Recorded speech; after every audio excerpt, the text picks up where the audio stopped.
you go. You guys are good. Oh, hi everybody. Welcome back to A Parent's Truth, where we have honest conversations about parenting. I'm Lauren. And I'm Vanessa. Well, guys, this series is actually about how cultures play a role in parenting, right? Yes, they are. And today we're not going to have any guests. It's between me and Vanessa. Just us two. So we are obviously of different cultures. Really? She's my sister from another mister, though, Hey. so, you know. That's how it goes. So I am married to a Greek man, and Vanessa is not. No, I'm not. We'd have some explaining to do if we'd that have was some the case. explaining. Vanessa is Filipino. Yep, I'm Filipino. A mix of lots of different things, but primarily raised Filipino. Mm-hmm. Yeah. So, as you know, Vanessa has 5 kids. I have 1. Mm-hmm. And we're just going to talk about today, compare notes, talk about how culture has affected, I was going to say, our ability to raise our kids. No, I think you're right. I think you're right to a certain extent, yeah. Because, as we know, there's just so many different things that affect your parenting, and this is just one of them, and this is one of them that can affect in a big way, a positive way, a negative way, in all kinds of ways. So we're going to get into that today. Absolutely. I mean, so I was raised in California. I'm the oldest of 5 children, and my siblings and I are first generation American. So our parents were fresh off the boat, because that's a thing. We call it being fob, fresh off the boat, and so I get it. Okay, go ahead. Okay. Sorry. So there was a lot of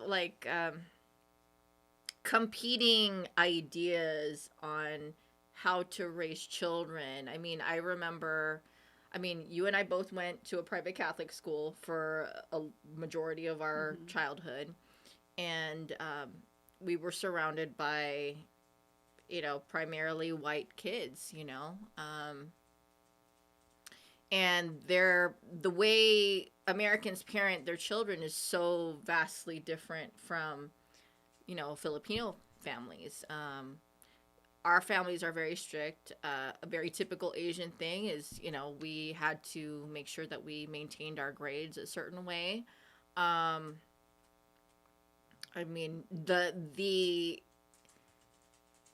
language alone is very difficult. Majority of Filipinos do know English, which is a cool thing, but the accents can get in the way of learning certain things. I mean, I remember friends of mine that would come over to the house, and my dad would say something to them, right? And my friends would be like, "So what did your dad say?" What did your dad say? I don't know. His accent's so thick, and I'm like, but I understand him fine, It was just like, hey, make sure that you close the door when you're going to the bathroom. I don't know. I mean, we closed the door. I mean, just as an example. But yeah, that was it was just very, very different. I was in my class, I was one of 2 kids that were colored. So we had a lot of people that would come up to me and ask me, stuff like, oh, how do you say this in your language and stuff like that. But I mean, it was just really different. Yeah. You were different at a time when you didn't want to be different. Right.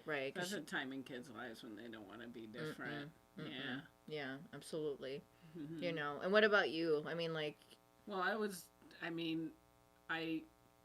was raised in a mixed neighborhood. I went to Catholic schools my whole life until I went to college. And it was pretty mixed in our neighborhoods. It wasn't predominantly white or back in those days when we first moved to Detroit from Chicago. We lived in this cute little house in a cute little neighborhood, and the Catholic school and the Catholic church were right up the street. We'd walk to school, and the neighborhood was very mixed. When we moved, we lived there from the time I was in 1st grade until 4th grade. And then we moved to a more affluent neighborhood, and still it was pretty mixed, because in those days that neighborhood that we moved into was predominantly white, but then blacks started doing well. They were getting older. They weren't 20-year-olds anymore just starting out. They had established themselves in their careers, and so they were buying these houses. And years after we moved in that house, my mom told me, I'm glad I didn't know they kept this from me when I was growing up. But this particular story. But my mom told me that when they were looking for that house, the second house, the realtor would take them around, and they were, I forget, it's not redlining, it's called something else. But they would go look at the houses, and the other realtor would say, oh, this house is, say it's $50,000. When in actuality, the house is like $30,000. And because they were black.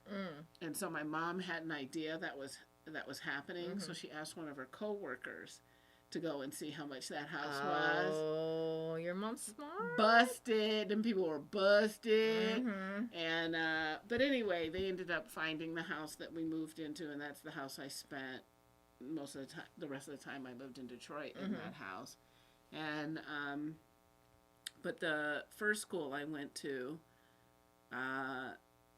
it was mixed. It was pretty mixed. So I always just thought, my focus was, I was so different because I was in ballet. Right. I knew there were race issues. The year we moved to Detroit was the year of the race riots, but I was so young, right, you know, that I didn't know. But I knew there were racial issues and all that. It's not like they shielded us from all of it. But they wanted us, because of when they grew up, they wanted us to feel normal. Right. And we always did. And yeah, there were issues. I mean, it's, Detroit in the 70s and 80s, there's going to be issues as far as race is concerned. But on the whole, as far as race is concerned, we felt pretty normal. I never thought in a million years I would marry somebody that wasn't American. Yeah. I was just not, even when I left the country to go live outside of the country, I didn't think I was going to meet my husband in Greece. Yeah. Yeah. I wasn't even thinking about meeting somebody that I would marry. But yeah, I never thought, back in those days, when I was in grade school and high school, I never thought in a million years that I would end up marrying someone that's not from this country. And here we are. Yeah. And here we are. Here we are all these years later with a 19-year-old getting ready to turn 20. Crazy. And yeah, it's so funny because when I was in Greece, and tell everybody how long you were in Greece. I was in Greece for 6 years. I lived in Greece for 6 years, and it was fantastic. Those were some. I'm lucky. I've had such a fun life, and those 6 years in Greece were amazing. I was dancing, modeling. It was an amazing time. But when Tinos and I realized that we were going to marry and that we were going to eventually marry, we hadn't decided to get married yet. Okay. I proposed to him.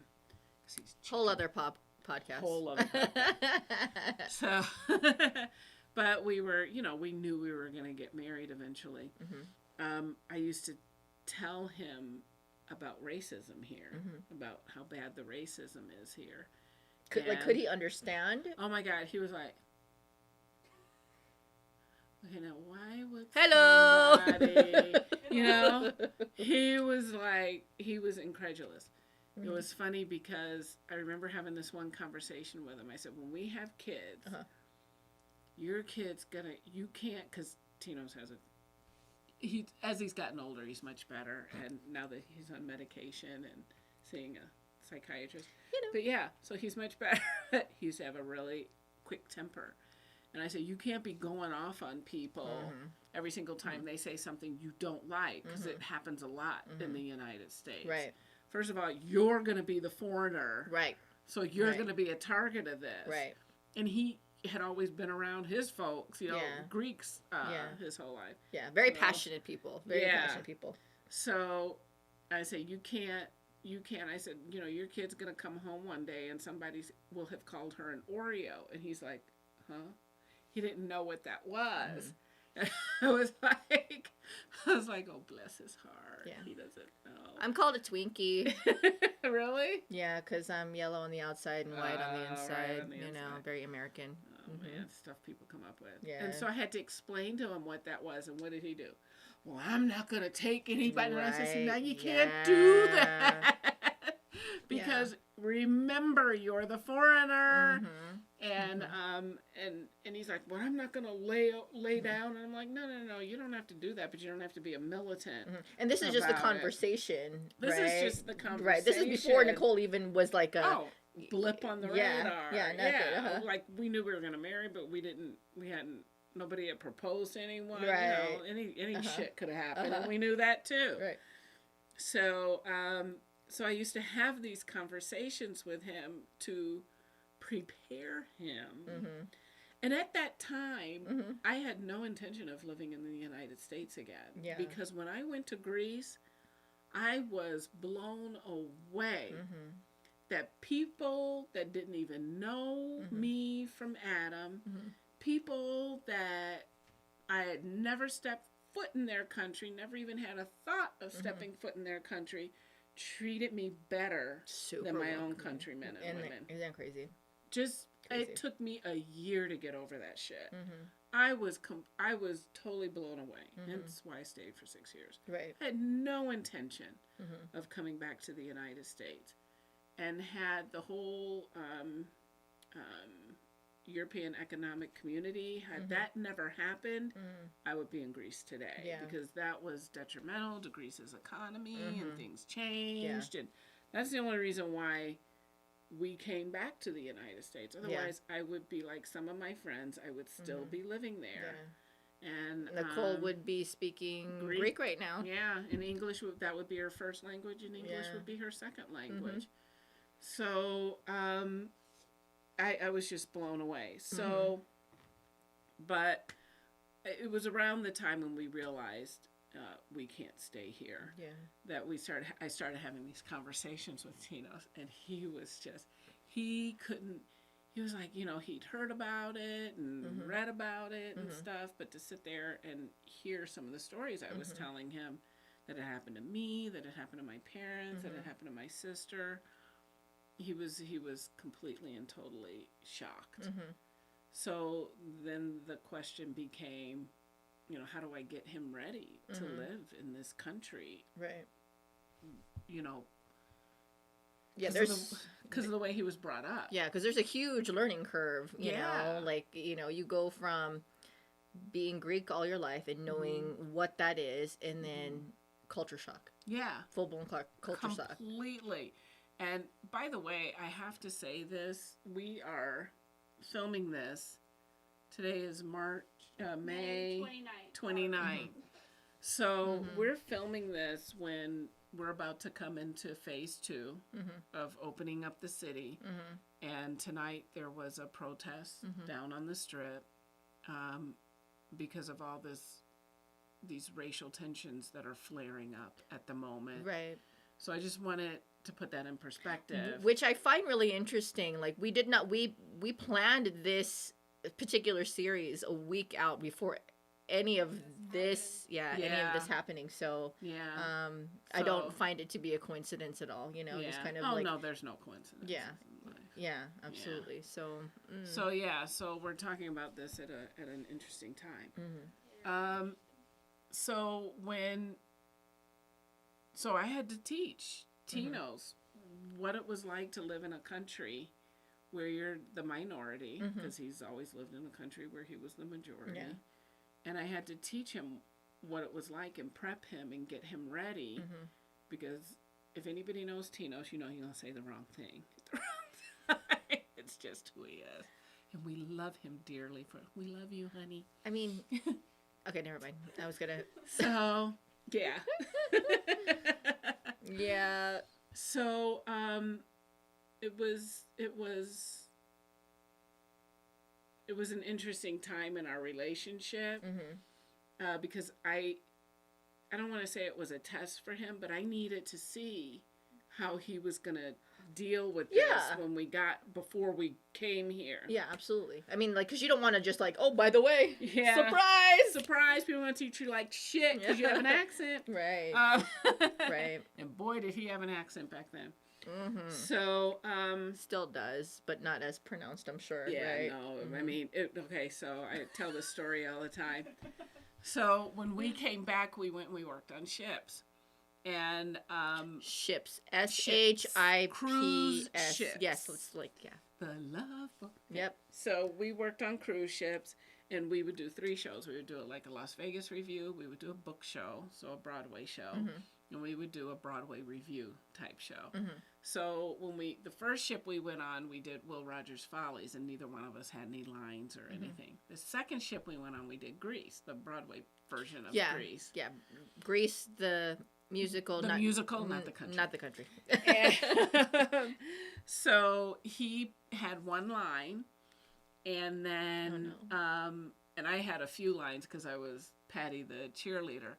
But what you do first in the first couple of rehearsals is you read the script. You all sit around and you table read. You do a table read. And so we were doing that. We were sitting in the auditorium, and you're reading the script. Everybody's reading, following along. So it came time for Sonny's line. And so he said his line. I don't remember what it was, but he remembers. And all of us were like, what'd he say? We were reading it. Yeah. His accent was so thick, we didn't know if he said what was written or something else. Yeah. And everybody's like looking at me. What'd he say? I'm like, I don't know what he said. So Poor guy. I mean, like, that's kind of part of, that's it. That's part of it. That's part of it. And he used to get so upset when people would make fun of his accent, and he would say, and how many languages do you speak? Right. Ooh, that was always his comeback. Yeah, when somebody would take it too far. Yeah.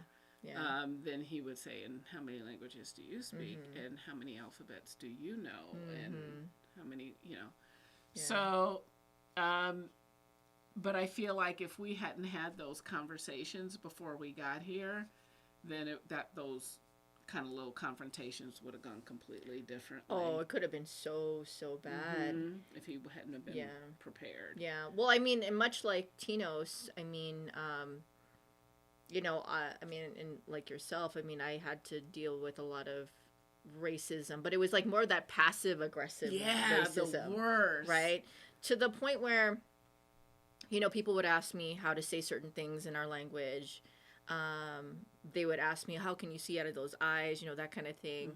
And it left me with this sort of sense of humor where I would basically hit the punchline before they did. And if you notice, like, that's just how I am now, because it's like I get almost really sometimes tired of like people just wanting to point out the differences, like I think that if people just would have taken more time to see what made us the same, like things would just be so much different in this particular country. But the moment you're different, like all of a sudden there's like this huge target on you. Yeah, completely. I remember when one of the thoughts I had that first year I was in Greece was when I was here. And people would, there's one rule: never touch a black girl's hair, because it's a thing. You're gonna get hurt. You're gonna die. You're gonna get hurt. You're gonna die. Just don't do it. And when I went to Greece, nobody ever wanted to touch my hair. Like, that didn't even cross their mind. Yeah, no, because it was never a thing. And that was just one of the things. I mean, I could go on and on and on and on about. I remember one of the theater owners said to me through a translator, because he wanted predominantly African-American cast of dancers, and he definitely wanted the lead to be African-American.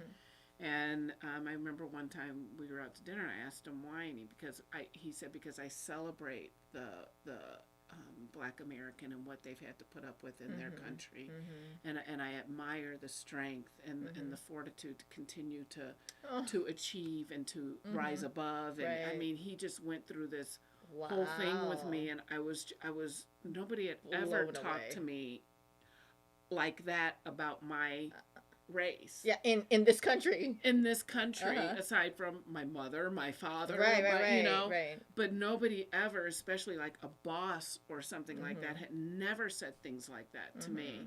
And I was just, once and a very few times in my life, I was speechless. Yeah.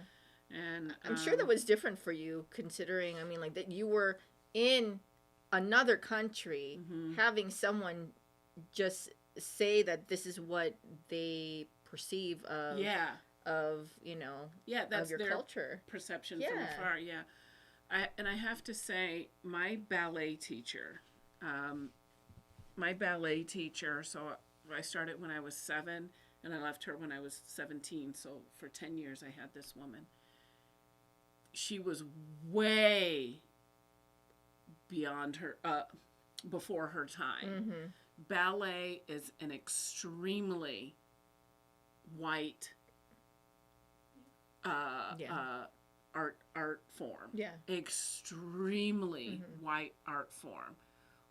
Black little girls and black little boys grow up being told you're never gonna make it. You're never gonna be in a company. You're never, no, not you, no.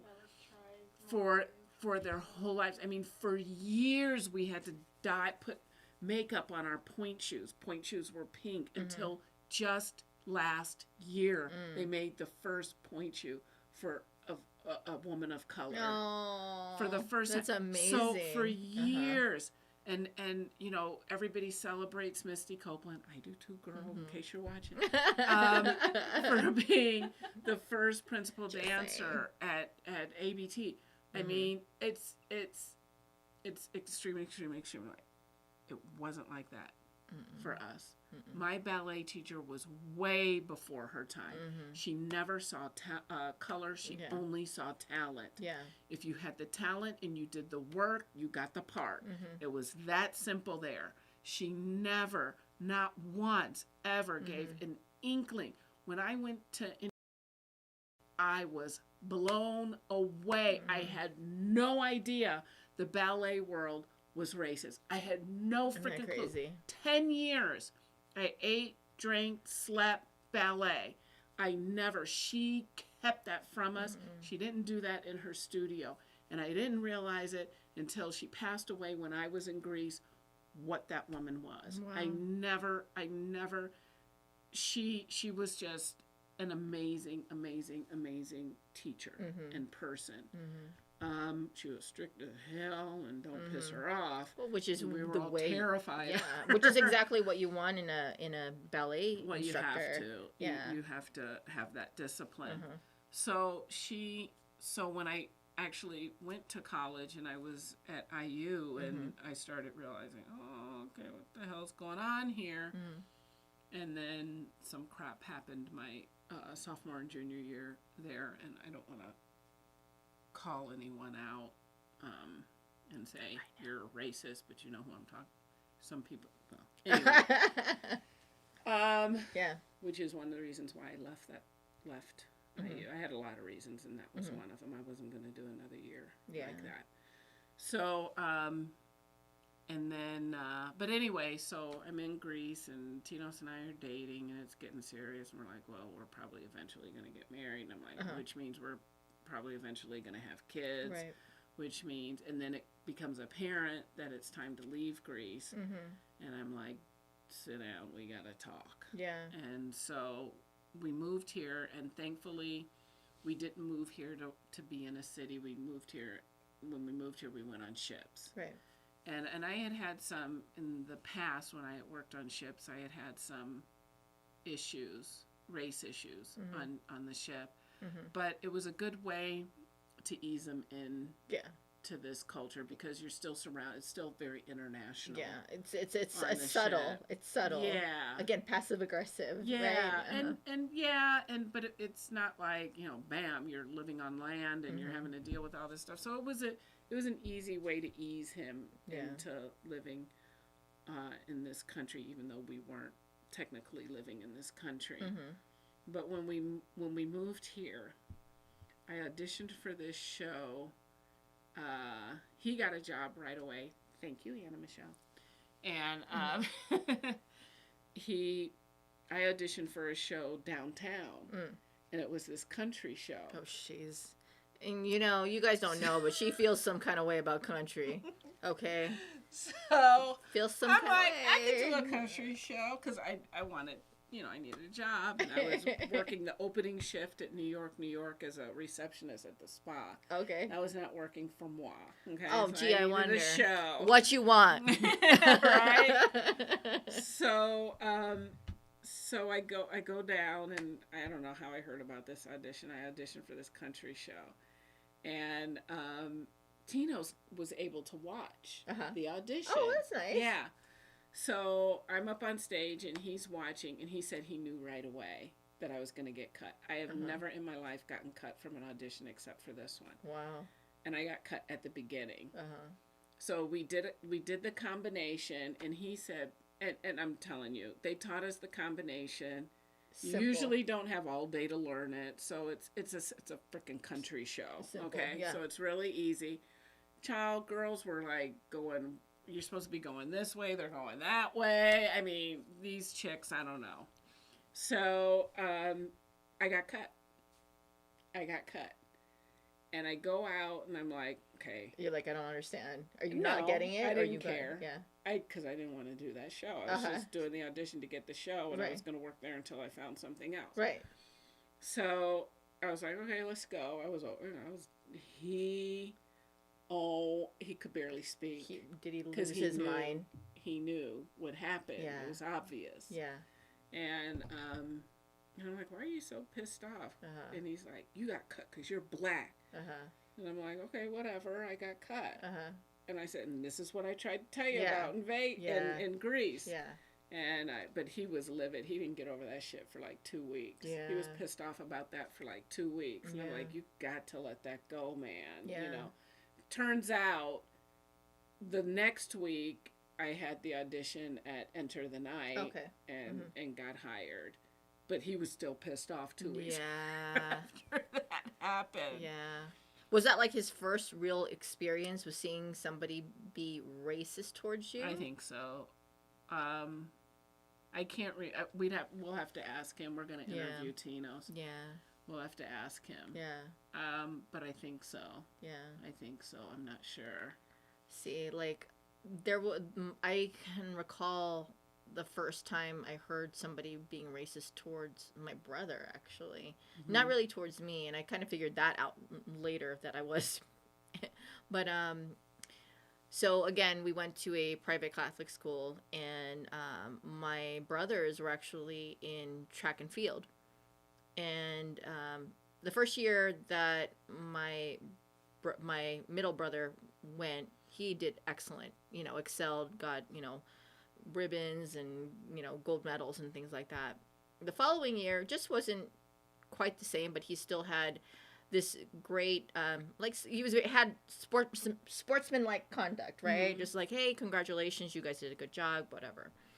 And I remember somebody from our school, a parent, who had, I think it's called a mullet, right? Business in the front, party in the back. Mustache, handlebar mustache. Tank, I don't know why I remember everything. White tank top, white shorts pulled up real tight, you know, with the belt.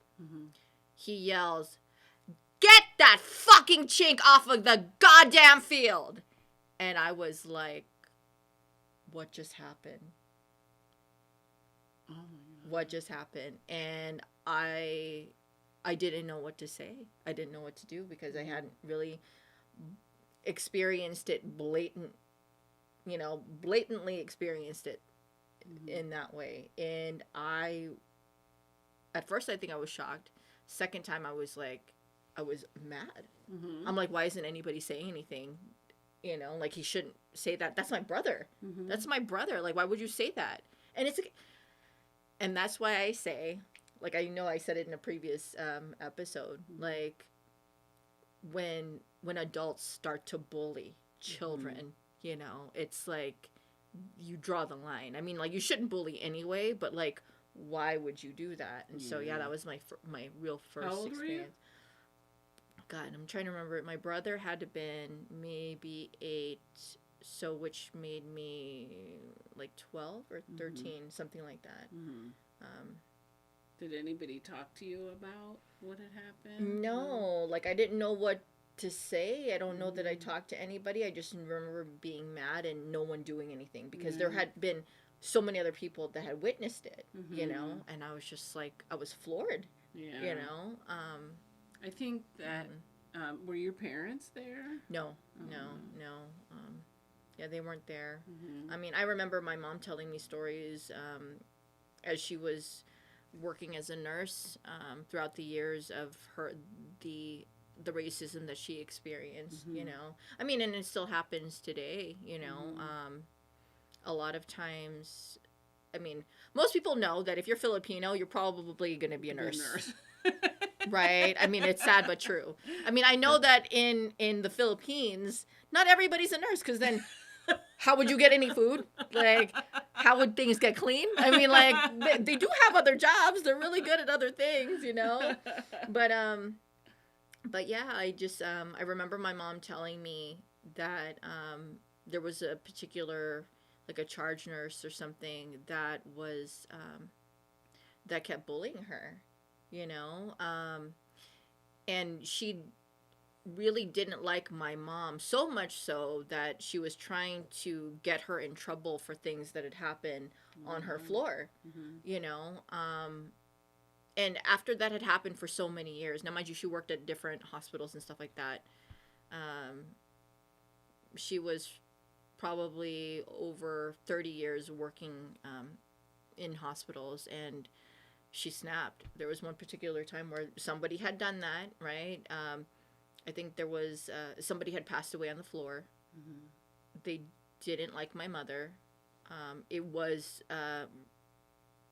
you know, obviously racially fueled. And they called her in. They said, hey, you need to sign this document. And she's like, well, what for? You know, she's reading it. And she's like, I wasn't here. I wasn't here that day. I was off. What is this? Oh, but we just need you to sign. She's like, basically, in her own way, deuces. You know, like, get me out of here. You know, and I mean, you work so hard to be a nurse, right? All of the sacrifice in school and the things that we've done as nurses. You know, we've been shit on, spit on, like we've been like, you know, we get attacked by patients, like things like that. And it's hard. It's hard to say that you know, you swallow your pride to care for people who are ill, and then for somebody to want to take that away from you. Yeah. It's bad. Oh my God, there's no words. Yeah. For how bad that Yeah, is. that is really bad, you know. Wow. But like, you know, racism is very much taught. It's a taught thing. It's a learned thing. It's not something that you grow up thinking, you know. I'm going to be a racist. Yeah. Let's go ahead and do When I grow up, that. I'm going to be a racist. Yeah. By the way, I don't think we realized that we weren't gonna talk about racism. weren't. Like, we were really gonna just talk about But like just the culture. Cultures, it But comes yeah, out. it is. That's part of it. Yeah. That really is part of it. Yeah, I know.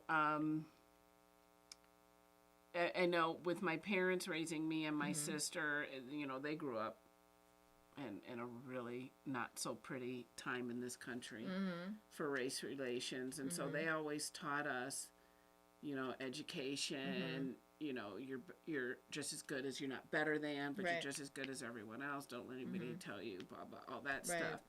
And so, you know, we grew up very confident and sure of ourselves, and not in every way, Yeah. you know, but definitely as far as what the color of my skin is. Right. So when I got pregnant, I'm like, oh damn, this is real. This is it. This is happening. Now I have to bring up a child in this world. Right. And I mean, we talked about it. I'm like, maybe it's time to go back to Greece, leaving, fleeing this country, because I lived on the other side of it. Right. I knew what it was like there. Yeah. And Tino's was like, we are not going back to Greece and to live in Greece, because by then, the financial situation was starting to get Bad. troubled. So, one thing I always knew was I needed Nicole to know both sides Right. of her heritage. Right.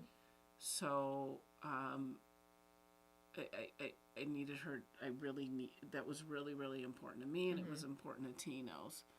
So, we had to figure out how we were going to raise this kid, So I wanted her to have the effervescence of the Greek personality and the coziness of the Greek lifestyle, of feeling, not so much, okay, Greeks are very much like people in the Caribbean. They're like, you'll get your burger when it comes to the table. Right. You never ask in a restaurant, when am I getting my burger? Because the answer is going to be, when you get it. when it's sitting in front of you. Right. It's going to be something like that. Right. Because honestly, they're not going to understand the question. Right. They're not going, why Right. is this person sweating over when their burger's coming to the table? Here, it's like you say, when am I getting, I'm sorry, it'll be out in 2 minutes. Yeah. 2 minutes, it'll be out. Completely different. Not there. You get your food when you get it. Not trying to be a smart ass, Yeah. but it's just that simple. Yeah, we'll get to it. Yes. When is my car going to be done? When I finish it. That's it. Yeah. Things are just, and I'm not saying that it's a perfect country to live in. There's a lot of issues there. Greeks can hold on to the past. Yeah. Oh my gosh. Same with Filipinos. Really? Yeah. Oh yeah. Oh like my gosh. like nobody's business. Yeah, but I wanted her to understand that side of her heritage. So we made a commitment we would go back every 2 years. Well, when you're young and you're like, yes, we're going to go back every 2 years, and we did for a while. But then, those ticket prices started going up and stuff. Yeah, no kidding. And then you got school. And then I remember one of the times we went, we pulled her out of school to go, because we always try to go in the down season. Yeah. So we pulled her out of school to go, and she was in Challenger at the time. And they gave us, we almost had to have a whole other suitcase for the work they gave us. That's right. And so that was the last time we pulled her out of school to travel. So then it's, the only time to go is in the summer or Christmas or something like that. So it's very expensive. Anyway. Yeah. And that's 3 tickets, y'all. Just so you know. Yeah. Anyway, so, It's not cheap. but we would still go back, and we still go back. We don't. It's the time gets longer and longer between the time we go back, but especially when she was young and Tino's dad was alive, and the first time we took her, because Tino's dad doesn't speak any English. Maybe like, hi, how are you? He didn't speak any English, and Nicole was like, I don't know, she was like 2 the first time we took her. And she doesn't speak, at 2, she barely speaks English, let alone a different language. Right. Tino's did try to teach her Greek, but he chickened out, because there was a period of time when she wouldn't talk to him because he was the only one speaking Greek to her, and everybody else was speaking English. She probably thought, what the hell is wrong with you? Right. Oh. But we have it on video. She was fluent. She could speak it. She could understand it. But then he stopped. And but so we took her, and Tino's dad and Nicole were like this. Oh. They could not converse with each other, but they could communicate with each other. Right. And it was so cute. And he had this big dog, and Nicole has always loved dogs. We've always had dogs, and he would let her walk the dog, and the dog. And I have a picture of it of her walking Viana, and the dog is almost as tall as Nicole is, and it's the cutest freaking thing ever. And Tino's dad is right there, and Nicole is there with the dog, and they're walking together, and it's just, and that's the kind of feeling of that country that I always wanted her to know and have, and I love it now. When we walk in a store the other day, we went to Ronnie's. Hey, Ronnie, what the hell is this? This is correct for her.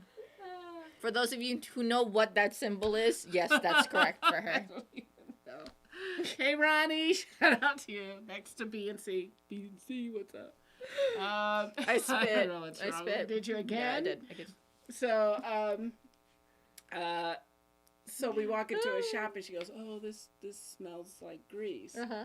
Then you get that feeling. Then you get that. So we always wanted her to be rich in that, in that culture as well as her African American culture, and I knew she would learn that here, just by living here. Yeah. And you got to be kidding me. Several Really? Minutes, yeah. I mean, Oh my we're gosh. at Yeah. 40, so Yeah. I mean, Okay. it's 10 to 20 minutes. I made Okay. that post today. Mm-hmm. That post, we are black and we are proud. Yeah. Yeah, and I always wanted her to be proud of both of her heritages, her African American and her black heritage. Her African American and her black. What time is it? Is it my bedtime? You just need What's food, wrong maybe. with me? I ate. Yeah. So, I understood her. Her African American and her Greek heritage. I want her to be strong and proud about that. I mean, she is so lucky. The Greeks are one of the oldest civilizations on planet Earth. You're right. What a rich culture to have. Yeah. So amazing. And same with African American heritage. Not quite as old as the Greeks, Right. but what a great culture. I wanted her to know about, the old black man at the party that loves to, to groove to the jazz. But by the way, there's a Filipino uncle that does that Oh too. really? Oh my gosh! Yeah. I love it. He's always drinking and smoking. The drunk uncle Yeah, at the the party. drunk uncle at the Tell a party. story about your aunt. Oh my God! So I so The one love that she my just- She aunt. just Yeah. it's the I so best. love my aunt. Okay. And we all want to meet your aunt. Yes, Yeah. she's amazing. So my aunt, who is married to my uncle, on my mom's side, she is the queen of line dances. Like, she knows every single line dance you could possibly know and knows more. Like probably 10 times more. Uh-huh. And so at any type of party we're at, and the song comes on, like, oh, that's my song, let's go. She's the one at the front basically telling everybody how to do the dance. If you don't know the dance, she's the instructor. Okay, everybody, right foot, left foot, jump, turn, and turn. No, I'm sorry, no, other way. It's okay. You try again. Okay, again, run it right foot and left foot. That's that by far is probably why we probably get along. I mean, like, that's one of those things where that transcends cultures. So like, music, dance, those types of things. But yeah, shout out to my Tita Ebs. Yeah, love her. Yeah, love her. Yeah, like, I mean, like, she really right. Right. I'm done. No. Are you sure? Yeah. You toast? Yeah. Yeah. Probably need a drink afterward. Probably. We're dehydrated. Yeah, probably we are. is That's what what it it is. Yeah, you guys definitely forgot your water. Yeah, we forgot Yeah, our we water. forgot our water. We're dehydrated. We'll Yeah. take care of that with some alcohol after. Right. Exactly. No, but I mean, like, I think I think that it's very important or great that you want to be able to incorporate all these different aspects of you and Tino's, just like, for us being Filipino, is an important thing. I mean, most of the times at least in our culture with the Filipinos, for whatever reason, there's just so much emphasis on learning English or speaking English or like losing that accent that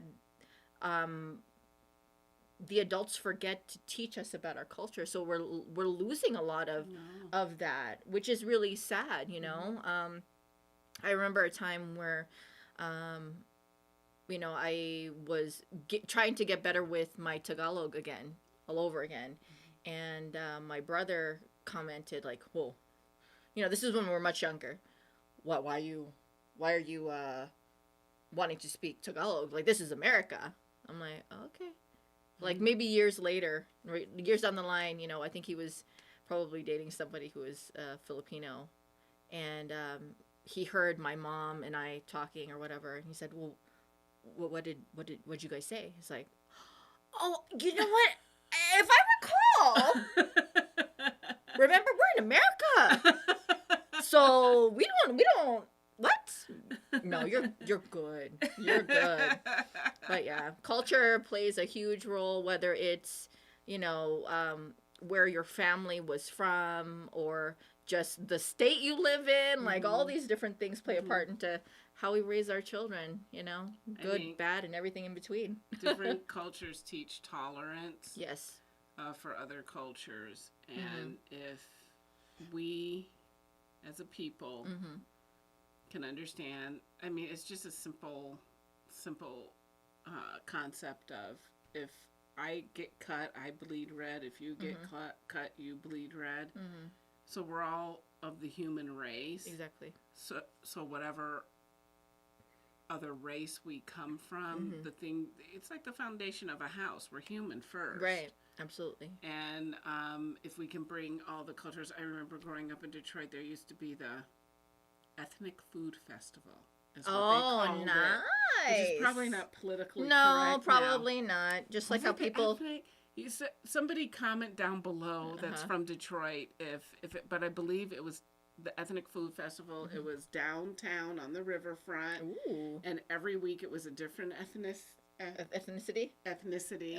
And you would go down on the weekend and you would just grub, and there was dancing. It was the first time I ever saw like Mexican dancers or Polish. How fun. Too fun. Know, every, and they would go through all the different ethnic groups in a summer, a week at a time, and it was so much fun. You did not miss the Ethnic Food Festival. God. It was so much fun, and it was a whole city embracing the different diversity. I mean, it was just a whole city. It was so much fun growing up in Detroit. And you would go down there, and it would just be this, everybody would be down there, and it was so much fun, and you didn't miss it. Man. You didn't miss it. Man, if we could just, like I said, like do you that. Said, yeah, do that. Learn. Tolerance, is that the word we want to use, or just to embrace each other like human beings, like you said earlier, you know? Yeah, and have that kind of fun. And I remember we'd save up our money for the week so you could buy buy food and bracelets and whatever. Anyway, food, people. If you're raising kids in different cultures, and you have different cultures in the house, embrace it. You know, do creative stuff with it. You know, one night or one weekend have food from one culture, one weekend have food from another culture, and everybody sit around and I don't know. Yeah, talk about stories, like things that you can remember when you were growing up as kids. You know, talk to your parents, your aunts, uncles, you know, like they always have great stories to share. Normally very embarrassing, but you know, really great stories to share. You know? And then just to wrap up, if you're have a problem with different races and you're watching this, you know, take what we say to heart. You're missing out on so much in life. You're living a life. We're only here for a minute, and you're living a life with your heart filled with hate. And if you're a person that is a passive racist, or you don't realize you're racist, come to terms with it so that you can grow and move on from what's going on in your head and heart. Exactly. Because you will surprise yourself on what you'll do and say in times like this. If you're a closet racist, a passive-aggressive racist, if you don't realize you're a racist, which to me is impossible, you know if you're racist or not, you just don't want to admit it. move on. You know, it's time. You're an adult now. Move Yeah. on. Yeah, it's time to love, you know? Mm-hmm. It really is time to love. And you're throwing your life back in God's face, and that's not going to Yeah. work for you in the end. Yeah. So you're wasting your life. Mm, You truly are. yeah. That's my opinion. There you go. And again, just opinions, guys. Yeah. But we do function from a place of love, so hopefully you can too. Yeah. But having said that, guys, we really appreciate you guys watching and listening. You know, like, share, subscribe, comment down below. Hit the bell. Hit the bell for notifications. Follow us on Instagram. And look for us on all the podcast platforms, Apple, Google, and Spotify. We didn't post last week because we're having technical difficulties with YouTube, but we are on the other sites. And search us under A Parent's Truth. Yes. Guys, thank you so much for watching and listening. Take care. Bye. Bye.